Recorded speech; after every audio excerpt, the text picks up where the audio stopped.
عدالت بندیال صاحب واضح طور پر کہتے ہیں کہ قاسم سوری صاحب کی رولنگ غیر آئینی ہے. جی بالکل. لیکن یہ جس جماعت کو چوتھی مرتبہ وزارت عظمیٰ کی طرف بڑھتا ہوا دیکھ رہے ہیں، ان کی 16 مہینے حکومت رہتی ہے اور وہ اتنے واضح کلیئر آرڈر کے باوجود قاسم سوری کے خلاف جانے کی ہمت نہیں دکھاتے. کیوں؟ کس نے ان کے ہاتھ روکے؟ ریاست بچا رہے تھے، وہ ریاست جو بقول شہباز شریف کے ڈیفالٹ کر چکی. نہیں تو قاسم سوری کے خلاف ایکشن لینے سے ریاست کو کیا فرق پڑتا؟ دیر آیا دیر آیا درست آیا. سر یہ دیکھیں نا، کم از کم آپ چیف جسٹس آف پاکستان کی تعریف کریں کہ انہوں نے آئین کی سربلندی کے لیے، اور یہ جو غلط پریسیڈنٹ تھا کہ اسپیکر نے رولنگ دے دی کہ جی میں نے چیک کرا لیا ہے، وہ جو ہے سازش ہوئی ہے، لہٰذا یہ عدم اعتماد کی تحریک جو ہے میں خارج کرتا ہوں. بھائی یہ تو ایسا پریزیڈنٹ سیٹ ہوا ہے کہ کل کو کوئی بھی عدم اعتماد کی تحریک آئے گی، اس کا اسپیکر بیٹھا ہوگا وزیر اعظم کا، وہ ایک رولنگ دے دے گا.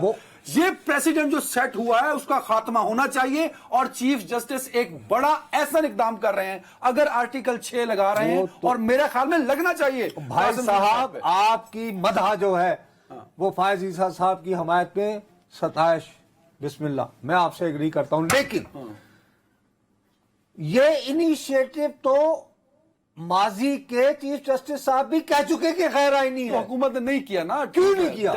کیوں نہیں کیا؟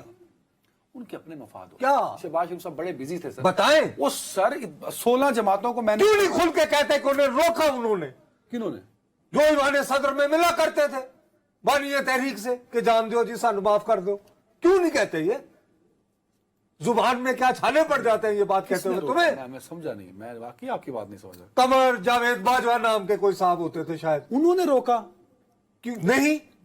شہباز شریف اطلاع نہیں ہے. شہباز شریف صاحب جی شہباز شریف صاحب ان کی ڈکٹیشن نہیں لیتے تھے. ماشاء اللہ. اچھا میرا خیال ہے نیچے ہی یعنی کام ہو جانا سی.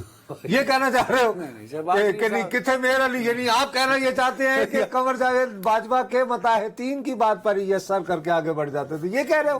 میری بات کھل کے کہو یار، نہیں بات کھل کے کہو یار، نہیں پلیز مت کرو.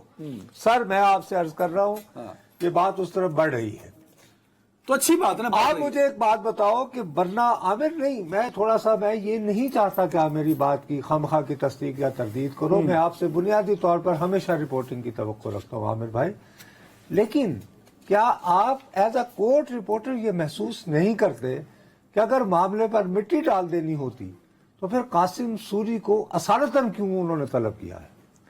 جی آپ بالکل درست کہہ رہے ہیں. ان سے عدالت اوپن کورٹ میں بہت سے سوالات کرنا چاہتی ہے، اور اس میں سے سب سے بنیادی سوال تو یہی ہے کہ انہوں نے جو رولنگ دی تھی اور آئین کو توڑا تھا، اور اس میں انہوں نے اپنی ایک سائنس پیش کی اور یہ کہا کہ ان کو یہ لگتا ہے کہ یہ ملک کے ساتھ غداری ہے، اور بہرحال وہ تو ایک الگ سائفر کیس بھی چل رہا ہے. لیکن یہاں پر سپریم کورٹ آف پاکستان انہیں کنفرنٹ کروائے گی ان کی اس جو رولنگ ہے ان کے ساتھ بھی، اور جو ان کی سٹیٹمنٹ ہے ان کے ساتھ بھی، اور عدالت پھر اس کے بعد اس کارروائی کو آگے بڑھائے گی. لیکن عدالت نے اس کو نہیں، یہ یہاں یہ ضرور بتائی عامر صاحب، یہ آپ کی بطور صحافی ذمہ داری ہے کہ یہ چیف جسٹس صاحب اور سپریم کورٹ اس کو اپنے طور پہ ٹیک اپ نہیں کر رہی. یہ ایک فیصلہ تھا عمر عطا بندیال کا، یہ اس کی کنٹینیویشن ہے. بھائی اس کی امپلیمنٹیشن کیوں نہیں ہوئی؟ کیونکہ غیر آئینی کام تو تھا، اس پہ فیصلہ بھی تھا. ایک پریزیڈنٹ جو غلط سیٹ ہوا اس کو روکنا ہے، یہ بھی بتائیں قوم کو. جی بالکل. یہ سابق چیف جسٹس عمر عطا بندیال صاحب نے جب سپریم کورٹ آف پاکستان میں یہ مقدمہ چلا جو ڈپٹی اسپیکر قاسم سوری کی جو رولنگ کا کیس تھا، اس میں باقاعدہ 5 رکنی بینچ نے آرڈر پاس کیا تھا. انہوں نے کہا تھا کہ جو قاسم سوری نے رولنگ دی تھی وہ غیر آئینی تھی اور ان کے خلاف کارروائی ہونی چاہیے، اور انہوں نے آئین توڑا اور آئین کے خلاف ورزی کی. اچھا نہیں عامر بھائی، یہ تو بلکہ بہت ہی اچھی بات ہے کہ اس کارروائی کا آغاز انہی صاحب سے ہو جن کی ہم خیالی سے بہت فائدہ اٹھاتی رہی ایک جماعت. یہ بھی تو دیکھیے نا صاحب، یہ تو بلکہ بڑی اچھی بات ہوگی.